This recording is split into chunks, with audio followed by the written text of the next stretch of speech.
Welcome back to Enabling Work. I'm Emily Foster, and as always, I'm joined by the ever-wise Kelvin Genn. Kelvin, how are you today? Hey, Emily, I'm good. Thanks. Excited for this one. This topic, why safety incidents still happen even when everything looks perfect on paper, it's something I've seen play out in so many industries: defense, mining, construction, you name it. It's almost like there's this illusion of safety, right? Absolutely. I mean, you walk into a workplace and there are these thick safety manuals, procedures for every little thing, and daily briefings. But then something still goes wrong, and everyone's left scratching their heads thinking, but we did everything by the book. Yeah, and that's the thing. There's this gap between what we call work as imagined, the way things are supposed to happen according to the procedures, and work as done, which is what actually happens on the ground. I remember in mining, we had this beautifully crafted safety procedure for equipment lockout. Looked bulletproof on paper, but in reality, people would skip steps because the equipment was old or they were under time pressure. It wasn't because they didn't care, it was just the reality of the job. That's such a good point. And it's not just mining, is it? I've seen it in construction too. Take harnesses, for example. On paper, you've got a harness system, so you tick the box. Risk controlled. But is the harness the right type?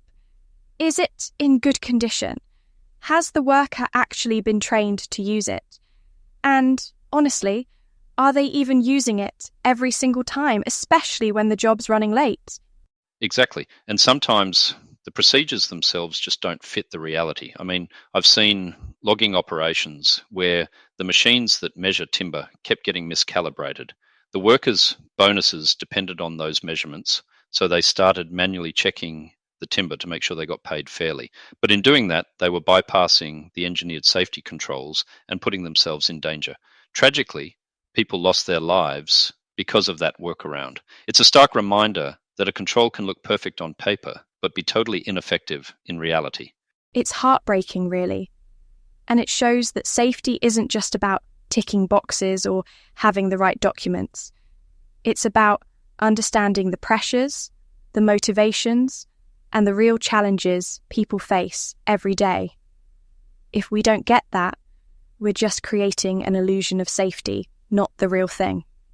So let's dig into why these traditional risk assessments and control evaluations often fall short. Kelvin, you've sat in those meetings, right?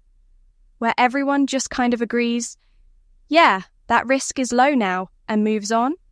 Oh, all the time. And honestly, it can feel a bit like guesswork. You identify a hazard, put some controls in place, and then, almost by magic, the residual risk is marked as low or very low.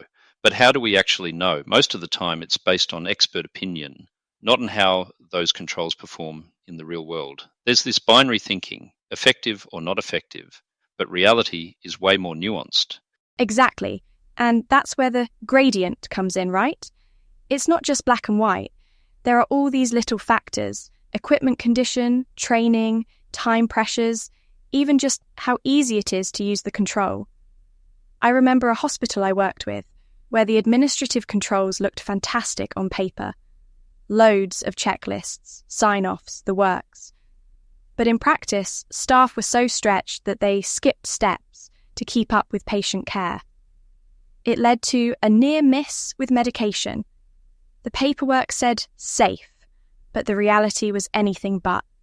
That's such a classic example. And it's not just about blaming people for not following the rules. Sometimes the rules just don't fit the situation, or the system relies too much on people being perfect, which, let's be honest, is never going to happen. We need to look at how controls actually work in the messy, unpredictable world of real work.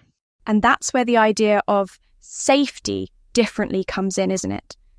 Instead of just imposing rules, we start involving people in creating and understanding safety practices. It's about safety with people, not just safety to people. We need to see the worker experience as central, not an afterthought. Yeah, and that means getting out there, observing, asking questions, and really listening. Sometimes the best insights come from the people who are actually doing the work, not the ones writing the procedures. It's about bridging that gap between theory and practice and being honest about where our controls are strong and where they're not. So let's talk about a different approach. There's this control effectiveness assessment tool that I worked on with Professor Michael Bem. It's designed to move us beyond that yes or no thinking. Instead, it looks at 4 key components: robustness, human dependency, alignment, and adaptability. Each one digs into a different aspect of how a control actually works in practice. I love that. So, robustness is about how strong and reliable the control is, right? Like, is it an engineered solution that doesn't rely on people being perfect every time? Or is it just another procedure that can be skipped? Exactly. The higher up you go on the hierarchy of controls, elimination, substitution, engineering, the more robust it is. But most suggestions from learning teams, and I've seen this myself, end up being administrative controls, procedures, training, supervision. In fact, research shows that 70 to 86% of controls in mining and other industries are administrative. That's a lot of reliance on people doing the right thing every time, under pressure. And that's where human dependency comes in. It's about the user experience. How easy is the control to find, to use, and do people actually trust it? I mean, if a control makes someone's job harder, they're going to find a workaround. It's just human nature. Absolutely. And then there's alignment. Does the control actually fit with the way the work is done, or does it get in the way? I've seen projects where instead of making workers climb to dangerous heights, they redesigned the process so the work could be done safely on the ground. And that's alignment in action, bringing the work to the worker, not the other way around. And adaptability is the last piece, right? Because things never go exactly as planned. Controls need to be flexible enough to handle surprises, like that petrol station canopy project, where an engineer and the workers came up with a way to build the whole thing on the ground and then lift it into place. It reduced work at height by 95% and saved a week of construction time. That kind of innovation only happens when you involve the people who actually do the work. Exactly, and that's the heart of this approach, collaboration. It's not just about technical experts or safety managers, it's about bringing frontline workers into the conversation, valuing their expertise, and creating a real feedback loop. When you do that, you get controls that are not only more effective, but also more resilient and adaptable. And sometimes it's a bit of a debate, isn't it? I mean, there are people who say, just follow the rules and you'll be safe. But I'd argue, and I think you'd agree, Kelvin, that rules alone aren't enough. We need systems that learn and adapt, and that means listening to the people who know the work best. Couldn't agree more. And look, it's not always easy. There's resistance, especially from folks who are used to the old way of doing things. But if we want safety that actually works, not just on paper, but in the real world, we have to make that shift. It's about continuous improvement, not just compliance. So, if you're listening and thinking, how could this work in my organisation? Start by asking your people. Get curious about how work is really done, not just how it's supposed to be done. That's where the real breakthroughs happen. And that's a great place to wrap up for today. We've covered a lot, but there's so much more to explore. Emily, always a pleasure chatting with you. Likewise, Kelvin. Thanks for sharing your stories and insights. And thanks to everyone for tuning in.